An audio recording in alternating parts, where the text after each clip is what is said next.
That is, my screens are full here. Oh, put Dr. Nokwazi Mthembu kwa history. Oh, Dokotela. Ugrandi dog. No, ngiyajabula ukubona because wahamba nje kanjalo nje, no goodbyes. Yeah. No, I said my goodbyes when you're busy, dog. I've never met you planned. I've always bumped into you about Tolagani. No, I know. I'm happy ukuthi right. I'm happy ngiyabona uDr. Mzoleni ukuthi akuthole sithi ukhabula from the great minds. Yeah, no. He will No, always man, be no. with us. Akaindawo. No, release me, dog. Now ours. It's now ours. All right, the time is now 10:30, so I think let's begin. Good morning, everyone, and thank you for joining us. Welcome to the University of Zululand in the Department of Sociology. We are hosting a guest lecture this morning titled The Paradox of a Developmental University in Market Society, which will be delivered by Dr. Neo Mofokeng from the Tshwane University of Technology. For some of you, including our students and staff in the room, will remember Dr. Mofokeng. He was previously with us in the Department of Anthropology and Development Studies, and you are all aware of his incredible work on decolonial thought. And we thought that in preparation for our students' research papers that they are going to submit in a few weeks' time around this topic, it is important to have someone like him to draw insights around these questions.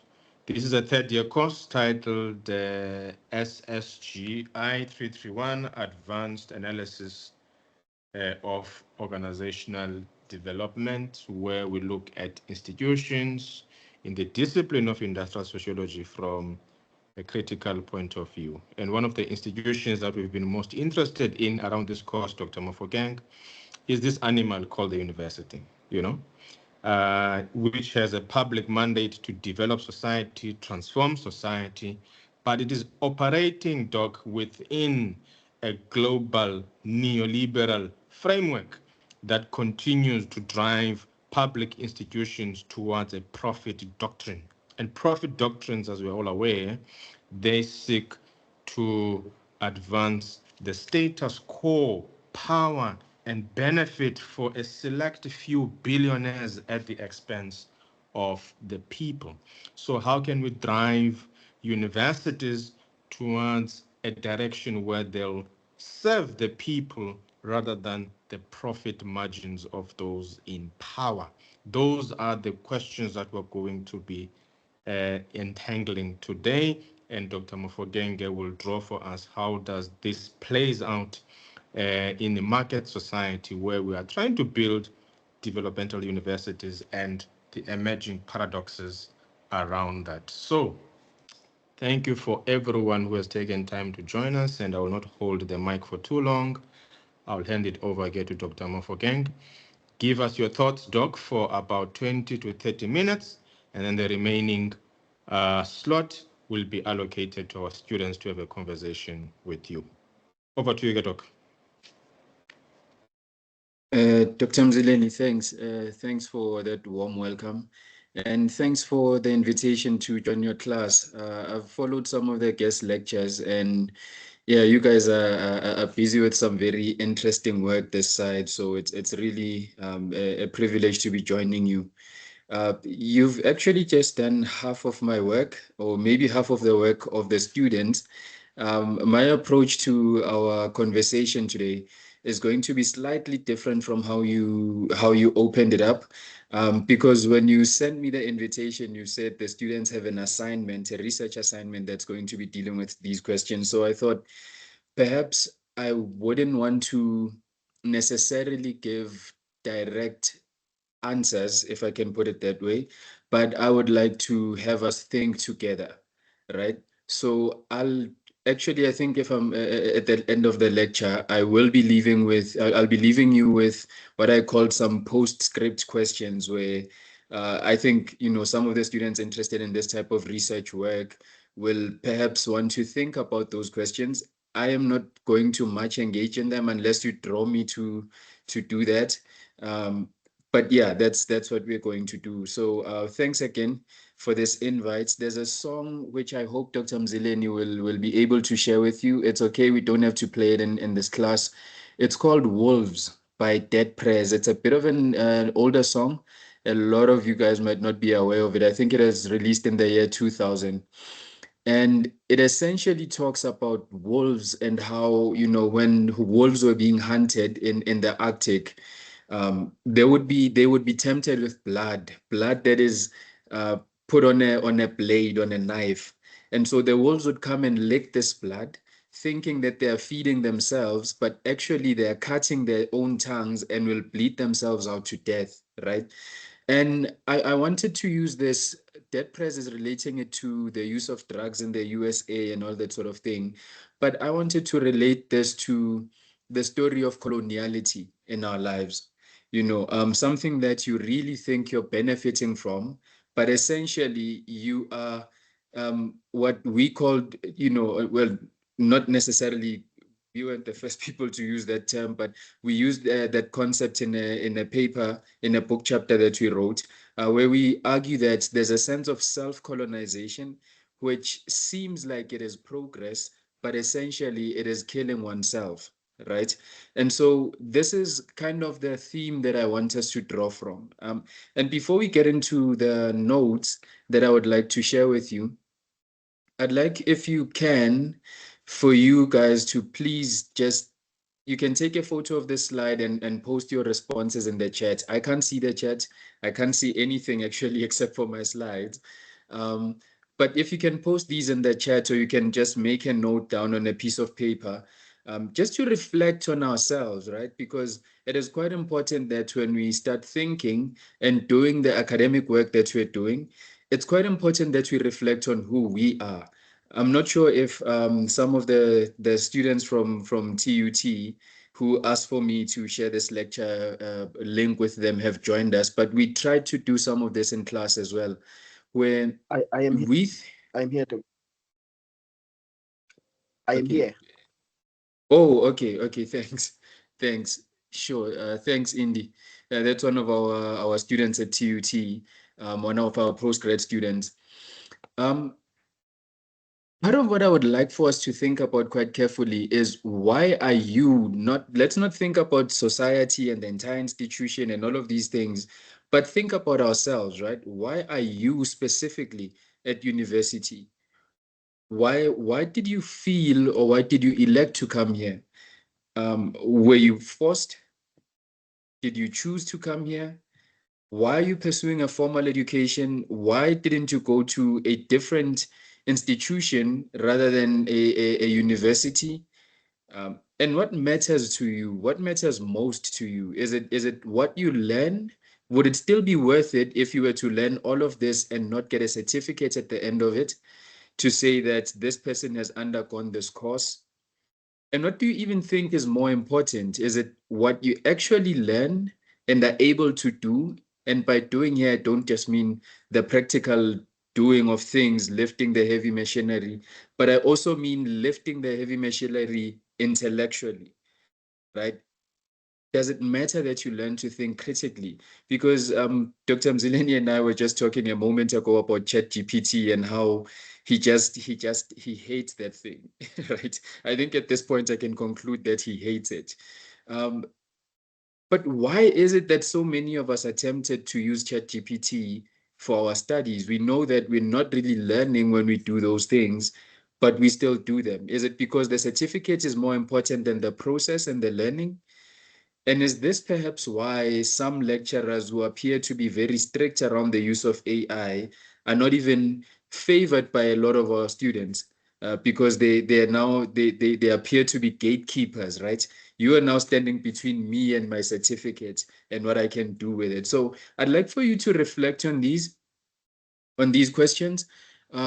If you've been able to post them in the chat, then great. If not, hopefully towards the end of the lecture, because I'll bring up these questions again, we can engage briefly on them. But before we then go into the story of the university, I want to tell you a story that is quite close to me. It happened with people that I really, really love, people so close to me, my grandparents and their children who are my parents, right? So my grandfather grows up in a space where being a man is being very patriarchal, right? To the point where, because he was a man who could afford to, he even insisted that my grandmother shouldn't work, right?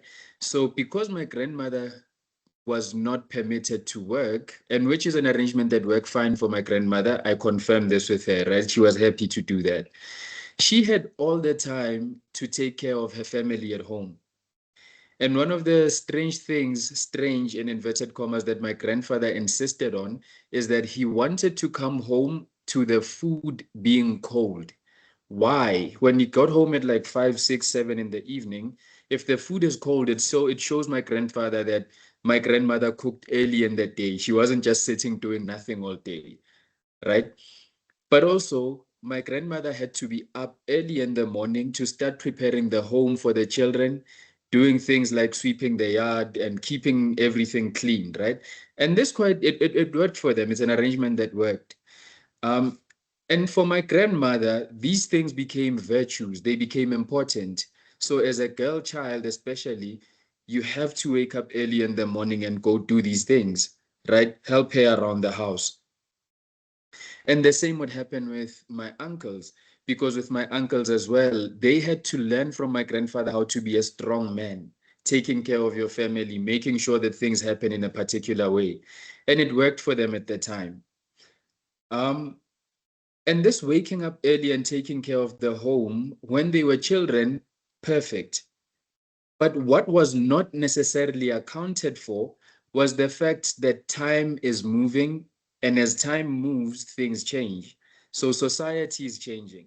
The economic relations are changing. The labor conditions are changing. My mother and her sisters cannot afford to not work. Remember, my grandmother could afford to not work. And so this arrangement worked fine. But now what happens if my uncles, as they marry, their wives need to work? How are they going to insist on this cold food because they're coming back from work and their wives are coming back from work, right? So what ended up happening is that with this changing context, this system of waking up early, taking care of the home in a particular way, and all of that um, became destructive to the very people that it was initially meant to benefit. So it became a system that insisted on keeping itself alive, even at the expense of the people who are supposed to benefit from it. They were no longer really benefiting from it. You find my mother would be waking up like 4 a.m. before going to work, having to do certain things. My grandmother didn't have to go to work, so she was fine waking up at that hour, right? Now, I want us to bring in another lens to this same story and look at it from this viewpoint. You see, my grandfather had power, and this power he could impose on how his family is run, primarily by, kind of, I don't want to say controlling because they didn't see it in a negative way, but controlling in inverted commas, my grandmother. And my grandmother would then take the same power, impose it on her daughters. The sons would be learning and observing this power from their father, who's my grandfather. And so waking up early, cooking, and all of these things became institutionalized practice in our family. So much so that even us as the grandchildren, it came on to us. But the problem was this: by the time it reached us, so much had changed that we couldn't conform to the system anymore that our predecessors, the generations before us, were able to conform to. Because of these same challenges, those social, economic, and moral conditions, the type of education even that we were receiving was different. It didn't allow for this sort of thing to happen. And so what became conformity to power ended up becoming a norm that was self-serving, again, no longer serving the people that it was meant to serve. Now, I want us to look at the story of one home, but expand it to our greater society. Now, if we look at our society, Polanyi, quite some time ago in the 1970s wrote this. He says, instead of in defining a market society, right? We're now thinking about a market society. We're taking those principles from my family to think about a market society. And Polanyi says this, he says, instead of the economy being embedded in social relations, it is the social relations that are embedded in the economic system. What does this mean? This means that instead of the economy serving society based on society's needs, we then configure the economy to what it should be to help us reach what we want. In a market society, what happens is it is the economy that must be served by society. So you find that we are serving this thing which Macpherson says is selfish. It is obsessed with private ownership. It loves commodities. It overconsumes, and it is greedy. Now, if you're living in a society where you are trying to not be all of these things, you have a problem, because the market society says that you have to be living in this way. You are serving a beast that is not serving you back. And this tends to be the problem with institutions, as we'll see in a moment. You see, this is the case with what happened with my grandfather. He created a system that created this sense of control, this sense of standing in a queue, being in the right line, even when the queue is no longer serving you, right? And perhaps it's not his fault, but perhaps it is the fault of us who then wanted to adopt the system, even when it was no longer serving us, right? And some of you I know can relate to this, because when you go home, we see it all the time. Students are posting on Facebook complaining about, why must home be this way? Why must I be waking up this early? Because you feel that it is no longer serving you. But this is what happens with institutions and the market society. This is what it does. And you see, some of what happens with the market society, a key factor of it is education, because education is a vehicle of reproduction. Education is how we indoctrinate people's behavior, people's thinking, how we influence people's desires in a society. And so market society has a particular type of education, and that then has to be a market-oriented education, right? In his work, Illich, one of really my favorite thinkers, Ivan Illich, in his two books, one is called Deschooling Society, and I'll share some of the references here in case they're helpful for your assignments. Ivan Illich, in Deschooling Society and in Needs, he says this, he says, market societies and their education systems live to reproduce themselves, sometimes not even thinking critically about themselves. And they benefit from commodifying even the most basic necessities. Now, these two words are quite important in Illich's work, because to commodify is to take something that may be just natural and to make it into a sellable product or even a sellable service. But necessity, on the other end, is to say something like, we need certain things for us to live, or rather we require. Let me move away from using the word need, because he says this idea of needs that the ILO has sold to us is one of the ways in which our basic necessities are commodified. See, the thing is, we all need, require food. It is a necessity for life. But do we all need the same kind of food? I mean, if you think about the breakfast that you're told you're supposed to eat, not all societies have been eating cornflakes over time. And that tells you now they're branding it with high fiber, high this, high this, high that, right? But your very great grandmother who woke up and ate ipapa or uputu in the morning and vegetables, that person lived to be 100 years old and all of those sorts of things. So what happens is market society takes what we require as a basic thing for life, and it makes it into a commodity that it brands as something that you need and then sells it back to you. The same is true with education. We all require education, but do we all require the same type of education? And what is the effect of this type of education that we get in our universities? Is it not to reproduce the same kind of capitalist society? And I hope now you're also thinking back to the questions I asked you to think about. Why are you here? You know, would you work a job that doesn't pay you too well? All because it helps you to make a difference where you need to. And another key thing about institutions is that they are political, they are powerful, and they are controlling. And how are they transmitted? They're transmitted through education, especially this formal education. And so when you challenge education, you're basically challenging the very core, the very nature of how a society functions. Because once you influence how people are educated, you're influencing how they think and what they think about. So the curriculum itself is political. I mean, you could even ask Dr. Mzileni, why is it that he has framed his curriculum in this particular way and not a different one? Is there some level of political thought that goes into it, whether we are conscious of it or not? Right? Okay, we'll move on. Dr. Mzileni, you let me know if there are hands going up or anything of the sort that I need to be aware of, please. Yeah, no, so far so good. You may proceed, Doc. Okay, thanks. Sure. So let's then reflect on, I wanted to bring in this part of your module, the purpose of your module. I hope everyone is familiar with this. So what is this course about?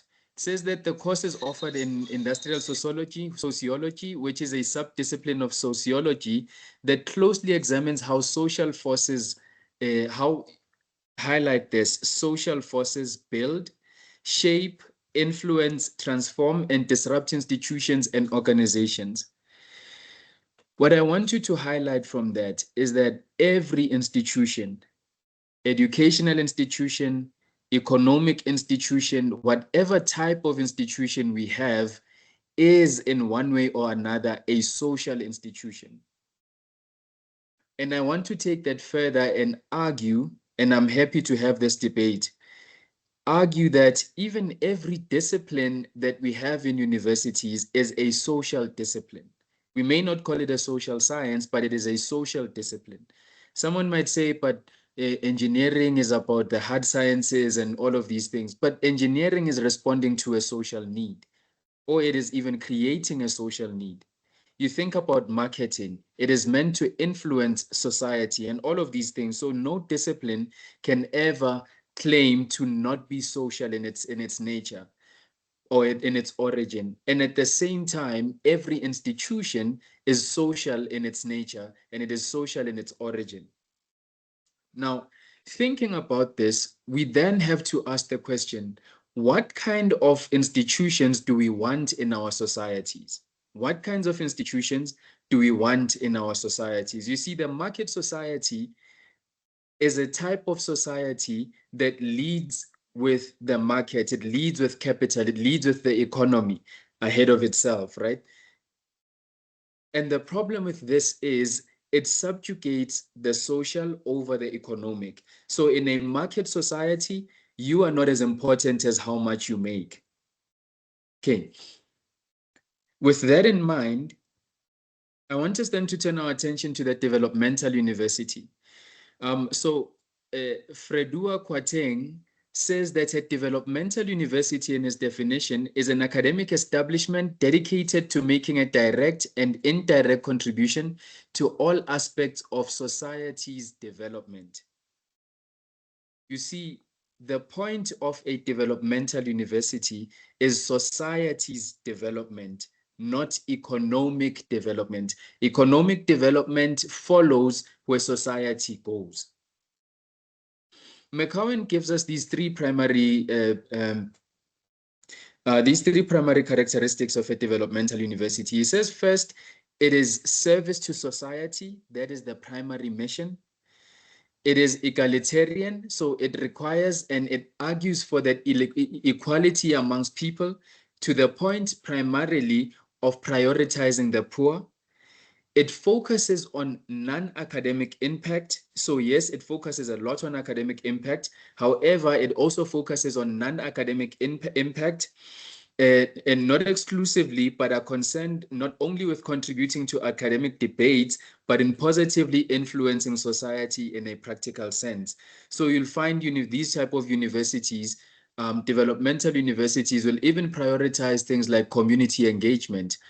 How do you get education from just the lecture halls that we sit in to the community at large? Does it even have to be a certified education where people get some kind of paper that says, yes, you have completed this, that, and the other?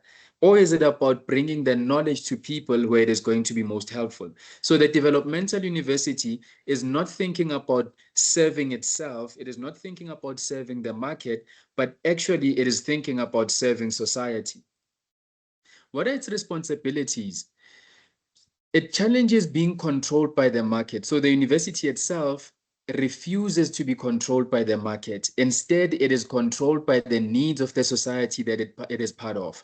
It sees itself as being a living part of this society, a member of this society, not something outside of this society. Think about all the high gates that we put up, the libraries that are so exclusive, the education that can't be shared. I mean, in some instances, they'll even tell you you can't share the study guide of one university with another university because it's the intellectual property of the one university and all of that. But what if this is actually going to help the next university? Right. So we need to be thinking quite carefully about these things. And so the developmental university, it serves the proletariat. It serves the people who are not who do not own these means of production, the people who are most in need of assistance, the people who are most in need of the basic necessities of life. And it has multiple stakeholders like any other. I mean, the market university has these same stakeholders, the students, the lecturers, the society, the suppliers, the management. I want to point this out, that in a developmental university, and this is where I think some of you might want to focus a bit on your assignments, all of the stakeholders must share. It is a necessity for them to share a common ideological vision.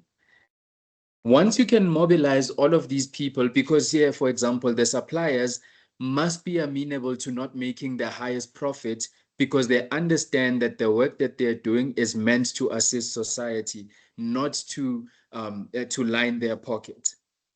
The students must understand that the facilities in these universities might be open to more than just themselves. The lecturers must understand that they will have to be thinking about their effects on society, and so not just the lecture hall, right? And all of these things, we can go on and on about each one of the stakeholders. I'm going to, moving towards the end, just share a couple of case studies. Some of you might pick up that I am not trying to, and this is intentional, I am trying to open up the conversation, not necessarily to give answers, right? Because I think that is your job in your assignments. Mine is to assist in us thinking together. And if I could say, I feel like I'm writing this assignment with you because I'm part of a project where we are thinking about these similar issues. So by the time your work comes out and you're submitting, I might also be having to submit a draft of my own on the other side as well. I just want to give these few examples of cases of the developmental university. So again, Fredua Kwateng says this, that private classical universities, those are market-oriented universities, similar to market societies. They put the economy ahead of the economic ahead of the social. So merely expanding access to university, they merely expand access to university education, focusing primarily on teaching, preparation of students for what? Preparation of students for profit-making functions. That is the primary thing. That is that indoctrination that they provide, that they give to students. How much can you make from this? Have you ever sat and thought, which course would make me the richest if I were to take that? Maybe before you joined sociology as you are in now, right? It's often a question that a lot of students ask, where will I make the highest amount of money? That's the thinking of a private or a market society. And also, Dr. Mzileni, citing Zeleza, he said this, he says that the developmental university was birthed in the 80s with the public mandate to massify enrollments of previously low-income class and women. So as you can see here, the target is already those people who are marginalized, right? The low income class and women, to advance knowledge that does what? It builds much needed infrastructure for what? Health, education, and poverty reduction needs of the post-colonial order. What is happening here? The needs, again, of the society are put up before the needs of the economy. And I want to give just these two examples from the South African case study. So I'm looking at time as well. We need to have that time where we can interact a bit more. But if you look at the white paper, 1997 white paper for higher education in South Africa, it says that the transition from apartheid and minority rule to democracy requires that all existing practices, institutions, and values, remember my grandfather's story, are viewed anew and rethought in terms of their fitness for the new era, right? So higher education does what? It plays a role in the social, cultural, and economic development of modern society. Now, the argument being made here is that the economy is important, but it is not more important than everything else that comes before it. And so to redress the challenges of the past, you have to have a developmental university in South Africa.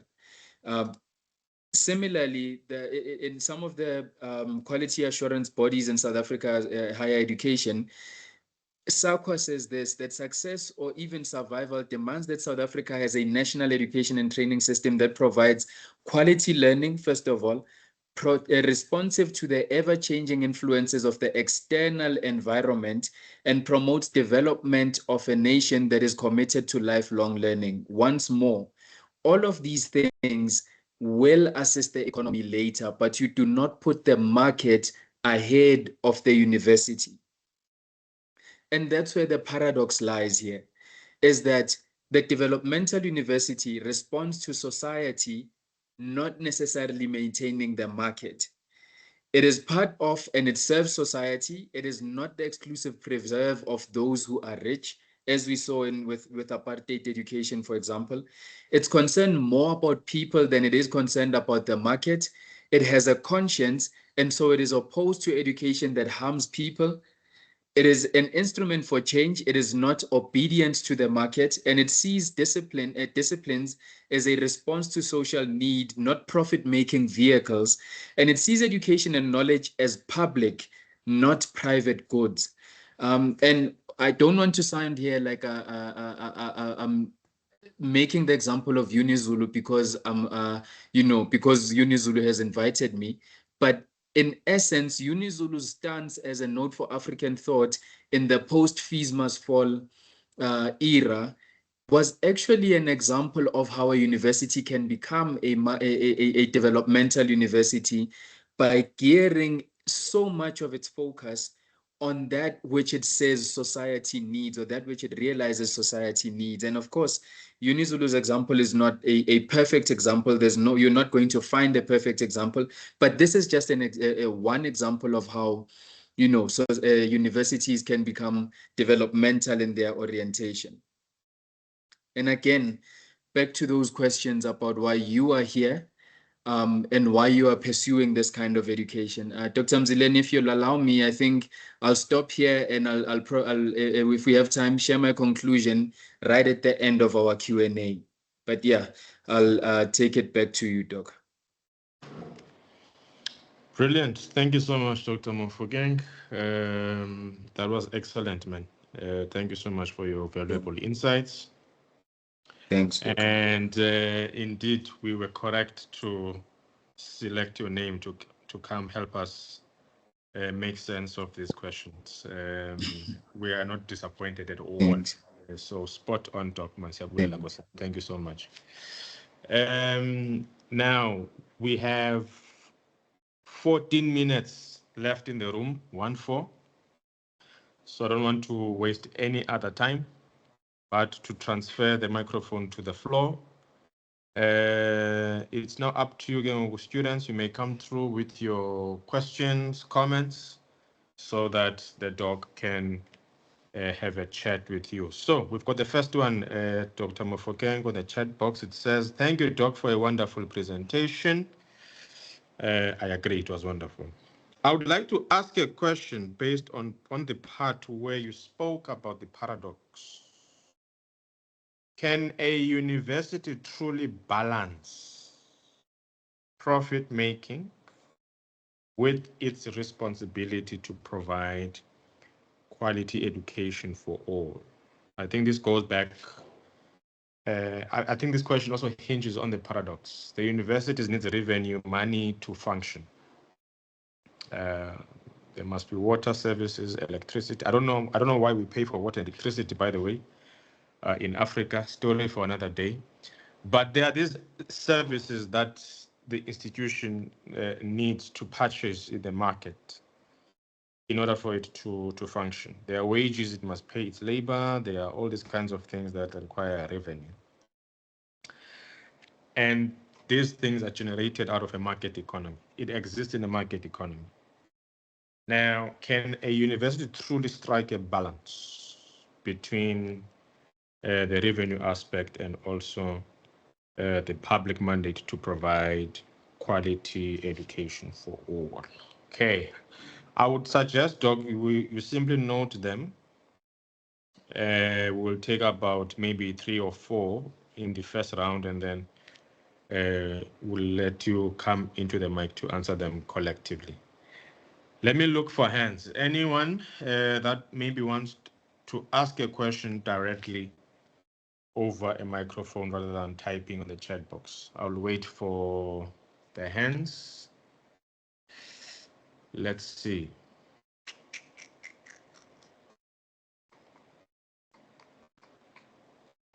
I'll let you talk when this device of mine alerts me whose hand is up. But in the meantime, Doc, yeah, go ahead I on can the see first this comment. thing, the Liesel thing. Maybe Oh, let me see. Yes. Yes, Kanye? Go ahead.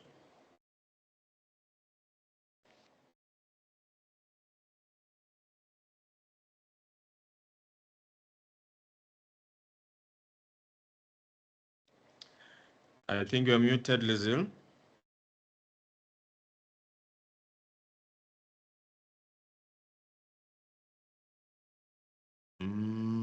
Can you hear me? Okay. I think maybe she has issues with her device. In the meantime, Doc, just go ahead and entertain us on the first comment. Yeah, sure. Thanks for the question there, Afiga. Look, you're asking a really important question, and I want us to maybe think about it slightly differently. So, do universities need to function like businesses? So when we think about profit in a university space, must we be thinking about financial profit, right? Because what is the mandate of a university? Is it to make money, or is it to provide an education that transforms and develops a society? And so if we're thinking about whether it is possible for universities to make a profit, and we're thinking financial profit, I would argue that we are seeing that, and we are struggling to balance it. We're seeing that, but we're struggling to balance it. I mean, if you think of some of the stances that were adopted during COVID-19 by our universities, they were focused so much on making the university function, making sure we don't lose the academic year, making sure that we vaccinate, all of these things. But if you tap into how much did they consider, even the universities with a lot of research on indigenous knowledge systems, did they even consider their own research that they had produced on how it could assist to manage COVID-19? Or rather, did they focus on market principles? Why am I bringing that up? I think it shows us this important paradox of how universities are constantly, drawn into thinking about profit making, to the point where they might even speak of types of knowledge like indigenous knowledge, decolonial, Afrocentric knowledge, all of these things, without even being willing to function on those same principles. And so if a university is going to be developmental, to an extent, to a reasonable extent, it must be willing to not be making as big a financial profit as it could make if it were to function on market principles. I know I'm not giving you a fully direct answer, but I want us to just think about that. Does profit have to be financial? Does it have to be economic? Is that the primary thing? And does it truly really make sense? I mean, universities need money to function. That's a given. Lecturers need to be paid. Like Dr. Mzileni was saying, water, electricity, all of these things need to be paid. Universities need money, but whether they need to be making these types of profits where they are owning, such assets, they own such big assets, but their very own students cannot afford decent meals. I think we need to rethink that very notion of profits. So yeah, I figured that would be my response to you. Yeah. Lovely, Doc. Two more comments for you on the chat box. One, good morning. I hope everyone is well. So I registered and applied for formal education. I think this goes to your questions that were on the slide, Doc. Okay. I applied, registered because of the individuals around me who pushed me and instilled the importance of education. Also, I believe that university education will present me with a lot of opportunities and open doors for me, which it continues to do so. It was also to avoid sitting at home and not doing anything. Overall, thank you, Dr. Mofokeng, for this insightful lecture. The next one. Do you think universities can still help society grow if they still follow the rules of the market? Okay. And next one says, I'm at university to grow intellectually and have a meaningful career. It allows me to develop critical thinking and gain knowledge, which ultimately will help me contribute to society. I pursue formal education because it provides structured learning, credibility, and better opportunities in my field. What matters more is what I learn. In other words, while a certificate may open doors, knowledge and skills are what truly sustains success. This is from Indivile Banyana. Okay, I think now we have two hands on the mic. Nomalanga.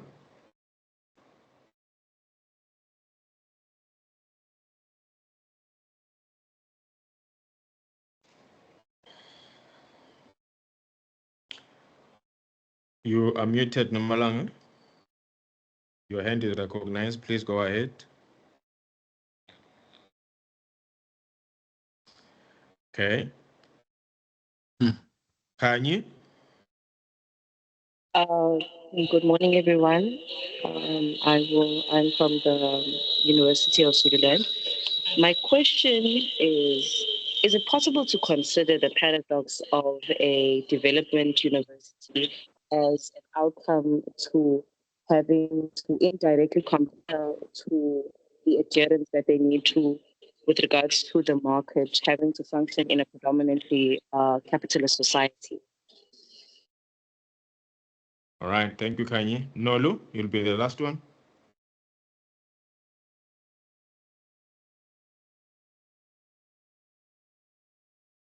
Can I ask a question? Okay, Nomalanga is now back. Go ahead, Nomalanga. Okay. In our discussion, we mentioned that the university development focuses on helping the society to grow. It's more like they want to reduce the poverty and educating people for public goods, Yeah. And when you look at the market society, it focuses on making money, and it's like most of the thing that is more important to them is making profits, and the education to them is more like a business. So yeah. my question here is that, is it possible for the universities to be able to fully escape the market pressure, or it is very unavoidable? Beautiful, lovely. Thank you, Nomalanga. Nolu? Yes.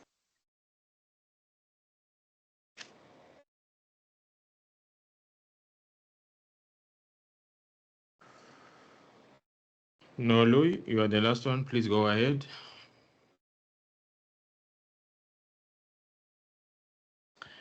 Okay. Looks like Nolu's device has an issue. Maybe the last question can come from me, Doc. Do you think maybe we should consider pursuing a different state theory, a different state approach on how we run the financial architecture of universities? In other words, these universities are public, they are under the Higher Education Act, they're under the control of the state, they are built by the state. So shouldn't the state take over all kinds of payments for these universities? So that they don't have a responsibility or a burden to generate revenue. That aspect gets taken care of by the state. And then all that they do is simply focus on the delivery of quality research, teaching, learning for the development of our society. So is it possible to re-engineer how the state, packages a university and how the state could perhaps take over its sustainability matrix, sort of? So just help us with that if you can. And as you are coming to the mic, Dr. Mofokeng, also give us your closing remarks overall in the remaining 3 to 4 minutes. Over to you, Doc. Okay, no, thanks. Some of the questions I did, one of the questions I didn't quite get, the sound wasn't coming through too great. But I'm happy to interact via email if you'd like to. But yeah, the first question I didn't get at all.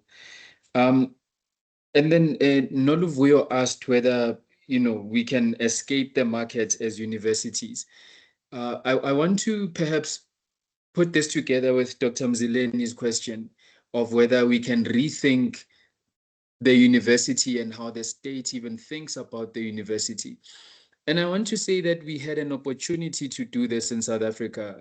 But not that the opportunity is completely gone, but roads must fall and fees must fall really presented an excellent opportunity. There were all sorts of interventions that were made, some that were pursued for some time and others that were not. And the thing is this, remember we said every institution is social. Every institution is dependent on society's pursuit of it. We can make or break institutions, or at least that's how we should be able to. And society makes up, how the state functions. So it is up to us on that day when we make, those decisions, whether via the vote, via our inputs to our political leaders and all of those, because all of these, colleagues, we must understand, are social and political, like I tried to show in our lecture. So when society changes its own orientation, changes its own thinking, only then are we able to really rethink all of these things. Decolonial thought has offered us this opportunity in a huge way. And I really in this lecture didn't want to go too much into decolonial thoughts and that, because I want to invite you to think about that yourselves. I just wanted to show us this paradox that exists, and then you can fill it up with those kinds of solutions that you think would be able to fill in the gaps, to plug those holes in our universities. And then in my last thoughts, I want to just, if you can look at again my lecture slide, my slides here. I want to say, if you think about the story I told you about my grandfather, he taught the law, he taught the principle, he taught the institution, but he didn't teach when to change it. It is up to the people who followed him to say, this no longer works. And back to Noluvuyo and Dr. Mzileni's question, when these institutions no longer work, it is us who are needing to change them. And hence I asked you, why are you here? Most of the responses are, I want to, I want to, I want to. But how often do you reflect on what the society needs for you to then say, I'm going to study sociology because our society needs more critical thinkers coming from a sociological viewpoint, right? we are never thinking, or we are seldom thinking about service. We are often thinking about consuming, which again is one of those critiques of the market society. And so what we need to be doing is to be responding to the social agenda. I think generally in this room, we would agree that the market university and the market society are not really serving us. They're not, right? And the question then is, for your assignment, what would serve us and how do we get there? That's what I think we need to be thinking about. And then lastly, I'll share these slides with Dr. Mzileni, is I wanted to share these questions with you to reflect on the usefulness of anything. These market universities, are they useful to us? Maybe not. Think about all of these things. I'm just now looking at time, and I don't want to get into trouble with you missing out on your next lectures and that sort of thing. But Dr. Mzileni, I have shared these with you. And I think, yeah, we can maybe share with the students. My email address is on there. I'm happy to pursue further conversations with them. Yeah. Beautiful. Thank you so much, Dr. Mofokeng, for taking your time to join us. We really appreciate your generosity, Nkosiyaman, your insights, Thanks. your expertise.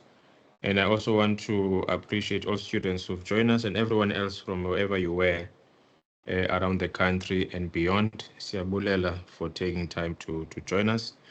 The video of this chat will be uploaded on YouTube before midnight tonight. So you can access the recording and share it widely with the rest of your peers and colleagues and comrades. Otherwise, this now brings us to the end of the guest lecture for this morning. The next guest lecture and the last one for this term will be on Thursday at 11:30. This is for students who do